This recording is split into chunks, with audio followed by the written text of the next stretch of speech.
আমরা এই জেটে ফ্লাই করতে চলেছি যার একটা ফ্লাইটের মূল্য হলো $5,00,000 আর আমরা $25,000 প্রাইভেট জেটেতেও ফ্লাই করব আর একটা $10,000 ফার্স্ট ক্লাস সিটেতেও আর একটা ব্লিমেও আরো অনেক কিছু। কিন্তু পৃথিবীর কিছু লাক্সারিয়াস প্লেনে যাত্রা করে কেমন লাগে সেটা দেখবার আগে আমরা পৃথিবীর সব থেকে সস্তা প্লেনে যাত্রা করব। ও $1। আমি খুবই নার্ভাস। তোমার নার্ভাস হওয়ার কোনো দরকার নেই, আমি হাফ ডজন বার এটা করেছি। আপনি এটা 6 বার করেছেন।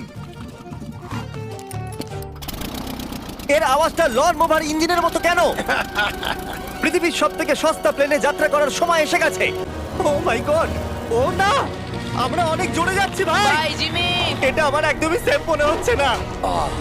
ওর ক্যামেরার সঙ্গে Wow! এক্ষুনি ধাক্কা লাগছিল, একটুর জন্য বেঁচে গেল। তুমি সিট বেল্ট বেঁধেছো তো? আপনি আমাকে শুধু বাঁচিয়ে রাখার দিকে ফোকাস করুন। আমি চেষ্টা করছি। ঠিক আছে, ও এখন হাওয়াতে আছে। চ্যানেলটা আমি নিয়ে নেব। আমি আমার ফুটেজ পেয়ে গেছি, চাইলে ল্যান্ড করতেই পারো। না, ও প্লিজ চলো, এবার চলো। আর যদি আপনাদের এটা ক্রেজি লাগে তাহলে ভিডিওটা শেষ পর্যন্ত দেখুন। আমরা পৃথিবীর সব থেকে দামি প্লেন টিকিটে যাত্রা করতে চলেছি। এক মিনিট, তুমি আমাকে নার্ভাস করে দিচ্ছ। ও মাই গড, ওরা নিচে নামছে। আমরা ল্যান্ড করতে যাচ্ছি। মাটিতে চলে এসেছি, আমরা বেঁচে গেছি। আমাদের পরের প্লেনের ফার্স্ট ক্লাস টিকিট হলো $1,000। তাহলে ব্যাপারটা এই হলো বয়স, আমি সমস্ত ফার্স্ট ক্লাস টিকিট কিনে নিয়েছি। তোমরা যেখানে খুশি বসতে চাই, কেন? কারণ এটা ফার্স্ট ক্লাস ভাই। খুবই ঠিকই আছে। যত্ন। হ্যাঁ? আমাদের সবার কাছে সিটের সাথে একটা টিভিও আছে। এই টিকিটে আছে ভালো ভালো খাবার, বাথরুমের জিনিস আর একটা পাজামা। আমরা এগুলো বাড়িতে নিয়ে যেতে পারি কি? আর লম্বা ফ্লাইটের জন্য রিক্লাইন। এটা নিচে নেমে একটা বেডের মতো হওয়া উচিত। মনে হচ্ছে যেন কবরে আছি, বেশ ভালো হ্যাঁ, লাগলো। এটা সত্যি দারুণ। আর সব থেকে ভালো কথা, এই $1,000 টিকিটের সব থেকে বেস্ট পার্ট হলো আমাকে নোলেনের সঙ্গে কথা বলতে হবে না। আমার এই গ্লাসটার জন্য অসুবিধা হচ্ছে, এটা আমাদের বিচ্ছেদ ঘটাচ্ছে। আমি পেছনে হ্যাঁ, একা। এটাই তো আমার পছন্দ হওয়ার কারণ। এতে শুধু একটাই কমতি আছে, এখানে আমরা অতটা প্রাইভেসি পাচ্ছি না। লোকগুলো যাওয়া আসা করছে বলে ভিডিও শুট করতে অসুবিধা হচ্ছে। তাহলে চলো দেখা যাক এর থেকে 10 গুণ বেশি দামি প্লেনে বসে কেমন লাগবে। আর এটা হলো $10,000 প্লেন টিকিট। ও ভাই, এটা তো দারুণ দুর্ধর্ষ। আর এখানে আপনি কি কি পাচ্ছেন সেটা দিয়ে শুরু করা যাক। একটা ট্যাবলেট, একটা বড় টাচ স্ক্রিন টিভি, আমার নিজের একটা ইনসি ড্রিঙ্ক বার, স্ন্যাক্স। এটা ফেস্টিভ্যাল চকলেট বার নয়, আমার রিফান্ড চাই। আমরা ওয়াইফাই দিয়েও কানেক্ট করতে পারি। যদিও আমরা সিটের জন্য 10,000 দিয়েছি, কিন্তু ওয়াইফাই এর জন্য আলাদা করে $20 দিতে হবে। ওটা ফ্রি নয়? আমরা টেক অফ করতে চলেছি, যেটা খুবই দারুণ হতে চলেছে কারণ সেটা আমি টিভিতে দেখতে পাচ্ছি। আর যেহেতু এটা 16 ঘন্টার জার্নি হতে চলেছে, তাই আমি দেখুন এই বাথরুমটা কত সুন্দর। এখানে আছে একটা সিঙ্ক, একটা টয়লেট আর একটা শাওয়ারও।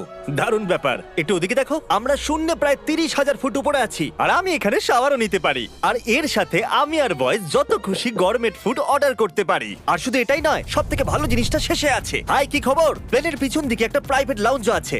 হে জিমি, হ্যাঁ, স্বপ্ন নয়। এটা ছিল $10,000 একটা প্লেন টিকিট। ক্যামেরা উপর থেকে নিচে করো। আর এবার আমি আছি $25,000 প্লেন টিকিটে, যেটা এই সিঁড়ি দিয়ে উঠলেই পাওয়া যাবে। ঠিক বলেছো, এখানে ফ্লোর আছে। এটা দারুণ ব্যাপার না? এটা খুবই ক্রেজি। আমরা অন্য লোকেদের ওপরে বসতে চলেছি। ও মাই গড, এটা হলো আপনার রুম। $25,000 আমরা দুটো বড় রুম পাচ্ছি। ও, এটা তো খুব দারুণ। আমি এর আগে এরকম দেখিনি। আরে বাপরে। আগের প্লেনের তুলনায় আমরা এখানে 4 গুণ বেশি জায়গা পেয়েছি।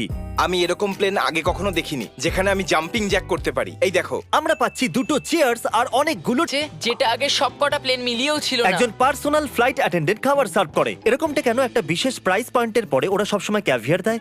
আর একটা বাথরুমও। বলছি, কিছু বলতে পারি? এই বাথরুমটা আমাকে হতাশ করলো। এখানে কোনো শাওয়ার নেই, হিটেড ফ্লোরসও নেই, আর সাইজও অর্ধেক। আমার মনে হচ্ছে $10,000 ফ্লাইটটা বেশি ভালো ছিল। তোমরা কি একটা ফ্লাইটের জন্য এত টাকা খরচ করবে? আমি এটার পরামর্শ দেব না। আমি তো বলবো একটা গাড়ি এর নিয়ে বদলে নাও। গাড়ি নিয়ে আর নাও। এটা হলো রুমের সবথেকে বেস্ট পার্ট, একটা কুইন সাইজ বেড। ওরা সব সিটকে বেড কেন করে দেয় না ভাই? তাহলে সাইড বাই সাইড 3টে বেড লাগানোর বদলে 3টে তাকের একটা বাঙ্ক বেড বানানো উচিত।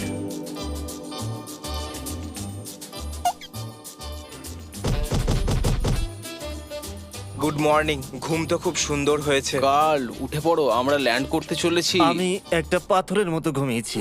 এটা ছিল পৃথিবীর সব থেকে দামি কমার্শিয়াল ফ্লাইট। এবার সময় এসেছে প্রাইভেট ফ্লাইটের।